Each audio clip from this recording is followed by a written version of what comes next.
Hi everyone. Serving first में आज के अपने जो टॉपिक्स हैं वो है principles of surveying, description of chain, types of chain, testing and adjusting of chain, folding and unfolding of chain.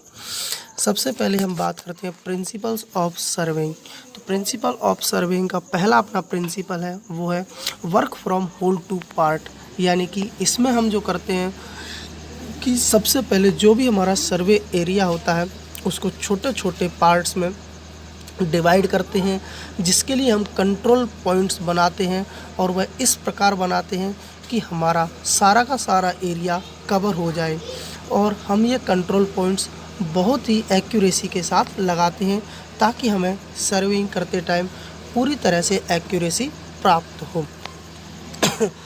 छोटे छोटे पार्ट्स में डिवाइड करने से हमें प्रॉफिट ये रहता है कि जब हम सर्वे कर रहे होते हैं उस समय यदि हमसे किसी एक पार्ट में एरर रह जाए तो वह एरर दूसरे पार्ट में नहीं जाता, यानी कि आगे एक्सटेंड नहीं होता और वह एरर सिर्फ उसी क्षेत्र तक सीमित रहता है। उसके बाद हम उस एरिया का जिसमें कि एरर रह गया है उन्हें सर्वे कर हम पूरे सर्वे को ठीक कर सकते हैं।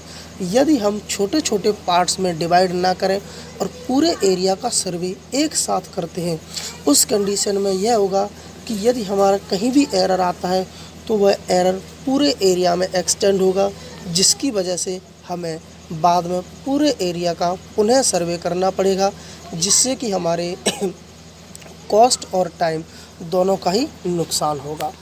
अब हम बात करते हैं सेकंड मेथड, जो कि हमारा है कि हम कोई भी दो रेफरेंस पॉइंट माने और उनके रेफरेंस में हम किसी तीसरे पॉइंट की स्थिति ज्ञात करें, जिसके लिए माना कि हमारे पास P और Q दो किसी अर्थ सरफेस पर पहले से ही गिवन पॉइंट है और उनके रेफरेंस में हमें किसी थर्ड पॉइंट R की वैल्यू फाइंड करनी है।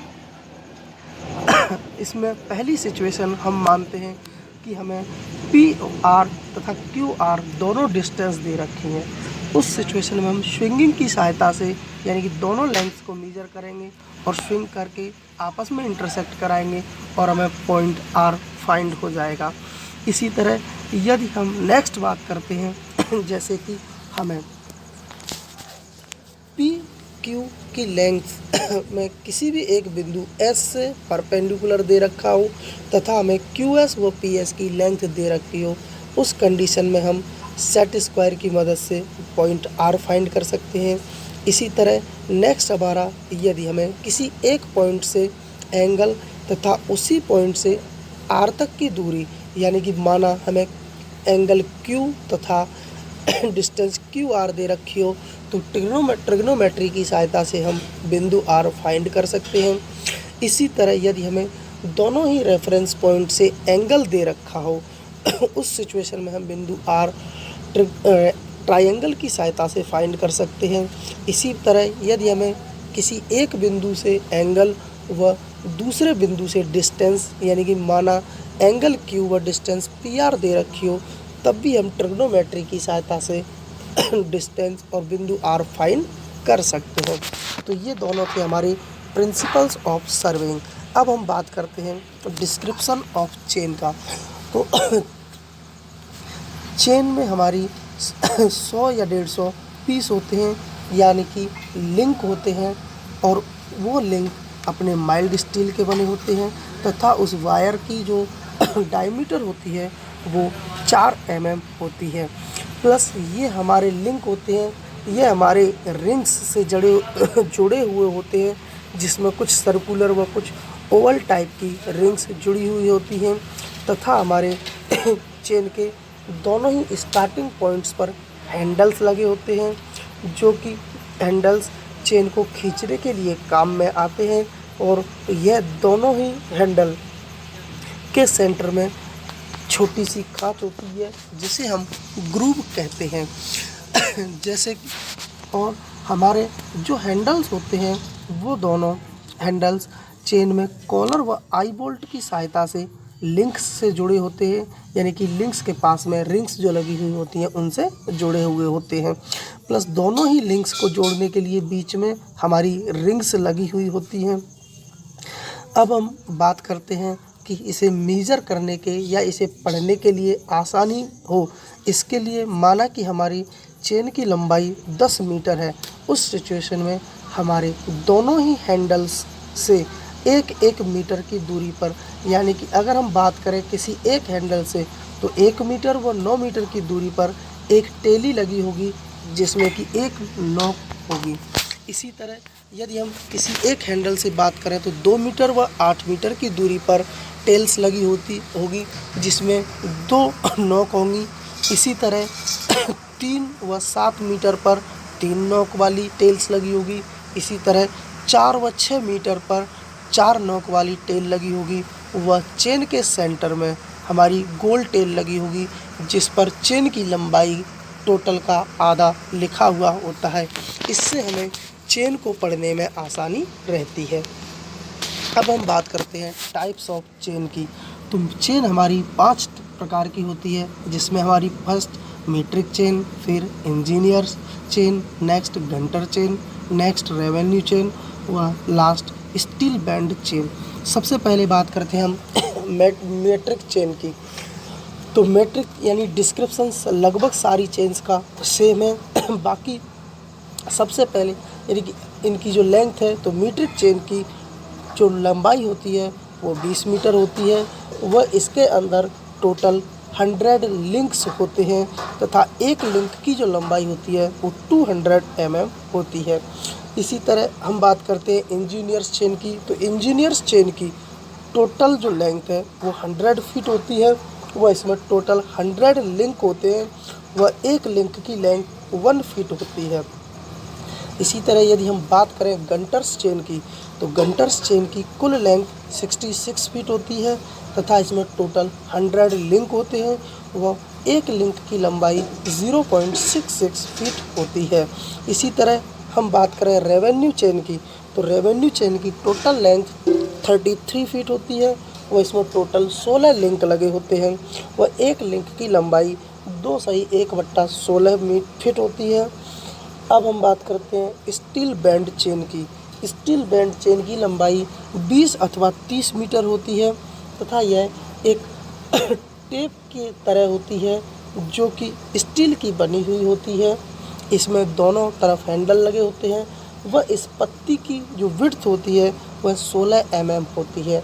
इसमें प्रत्येक मीटर पर पीतल की एक कील लगी हुई होती है तथा स्टार्टिंग व एंड के एक मीटर में प्रत्येक 10-10 सेंटीमीटर पर इसी तरह पीतल की कील या पॉइंट लगा होता है, जिससे कि हमें इस चेन को पढ़ने में आसानी रहती है।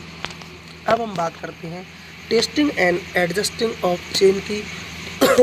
टेस्टिंग ऑफ चेन के लिए हमारे पास 2 कंडीशंस हैं। पहली हमारी कि हम इसे स्टैंडर्ड चेन या टेप से कंपेयर करें और दूसरा हमारा टेस्टिंग गेज से कंपेयर करें।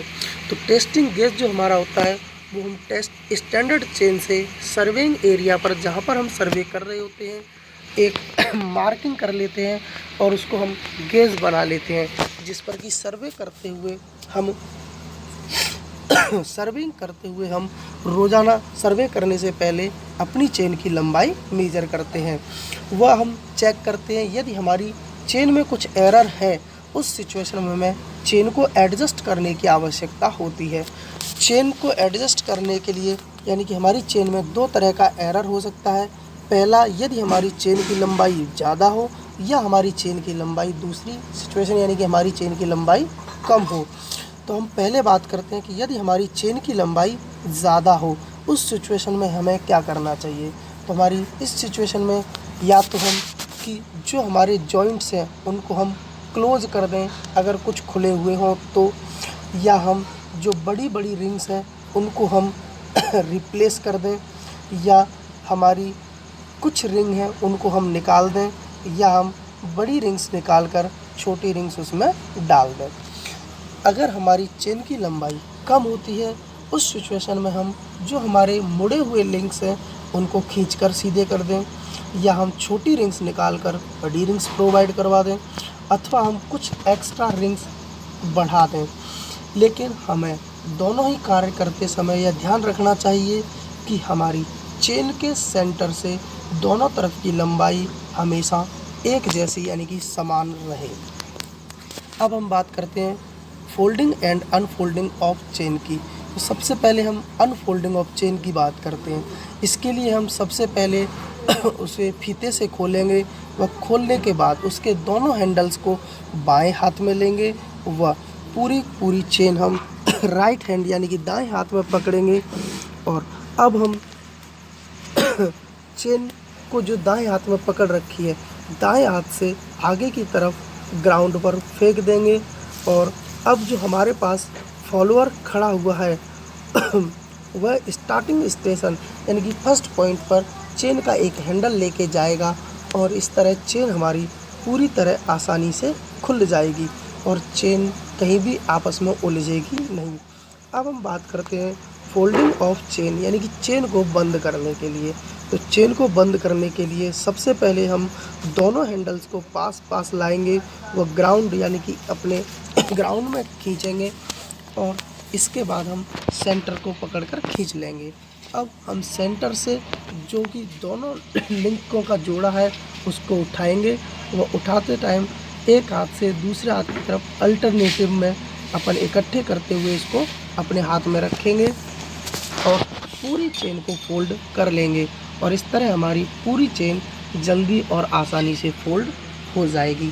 तो आज हमने जो टॉपिक कवर किए वो थे हमारे सबसे पहले प्रिंसिपल्स ऑफ सर्वे, उसके बाद हमारा डिस्क्रिप्शन ऑफ चेन, फिर टाइप्स ऑफ चेन, उसके बाद हमारा testing and adjusting of chain और last folding and unfolding of chain.